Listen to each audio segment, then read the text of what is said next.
भारतातील विरळच मानल्या जाणाऱ्या अष्टभुज म्हणजेच 8 भुजा असणाऱ्या श्रीकृष्णाच्या मूर्तींपैकी एक अद्वितीय मूर्ती नाशिक जिल्ह्यातील मोहाडी येथे असून दुसरी मूर्ती वृंदावन अर्थात मथुरा येथे आहे।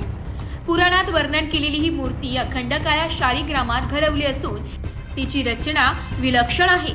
2 हातात गायींना मोहित करणारी मुरली, करंगळीवर गोवर्धन पर्वत, तसेच शंख, चक्र, गदा, गोशृंग वाद्य अशा आयुधांसह ही मूर्ती अलंकृत आहे। चरण कमळाजवळ 2 गोपिका वाद्य वाजवत असून सवस्त्र धेणूसह कालिया नाग विळखा घालून कानास दंश करत आहे।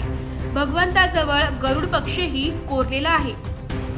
या मूर्तीविषयीची आख्यायिका अशी सांगितली जाते, प्राचीन काळातील एका मूर्तिकाराने अष्टभुज श्रीकृष्णाच्या 2 मूर्ती घडवल्या। त्या घेऊन मथुरेकडे प्रवास करताना तो मोहाडी येथे मुक्कामाला थांबला। दुसऱ्या दिवशी पुढे निघताना एक मूर्ती कितीही प्रयत्न करूनही उचलता आली नाही। अखेर तो दुसरी मूर्ती घेऊन मथुरेला गेला, तर ही मूर्ती मोहाडीतच राहिली। असे मानले जाते की श्रीकृष्णालाही मोहाडीत राहण्याचा मोह झाला आणि यामुळेच या गावाला मोहाडी हे नाव पडले। दरवर्षी रक्षाबंधन ते गोपाळकाल्यापर्यंत या गावात विविध धार्मिक व सांस्कृतिक कार्यक्रमांची उत्सव मूर्ती वातावरण असते। रक्षाबंधनाला उंच झेंडा काठी उभारली जाते। श्रीकृष्ण मंदिरात सप्ताहभर प्रबोधन, व्याख्यानमाला, भागवत हरिपाठ आणि राष्ट्र कीर्तनकारांची कीर्तने रंगतात। जन्माष्टमीच्या मध्यरात्री श्रीकृष्ण जन्म सोहळा तर गोपाळकाल्याच्या दिवशी ग्रामदैवत मोहाड मल्ल व कान्हवा मंदिरासमोर दहीहंडी व वाद्यवृंदांचे कार्यक्रम होतात। यासोबतच 2 दिवस भव्य यात्रा काढली जाते आणि पारंपरिक कुस्त्यांची विराट दंगल भरवली जाते।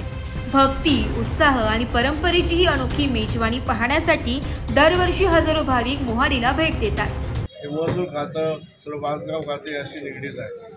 आरोग्य अधिकारी सर्व, रेल्वेचे अधिकारी सर्व, यातून शेतकऱ्यांना म्हणजे रस्ता मिळाला पाहिजे, शेतकऱ्यांना कुठे प्रतिबंध होणार नाही आणि रेल्वेचं देखील ट्रॅकवर कुणी जाऊन जनावर जाऊन एखादा हे करण्यामागे भूमिका आहे।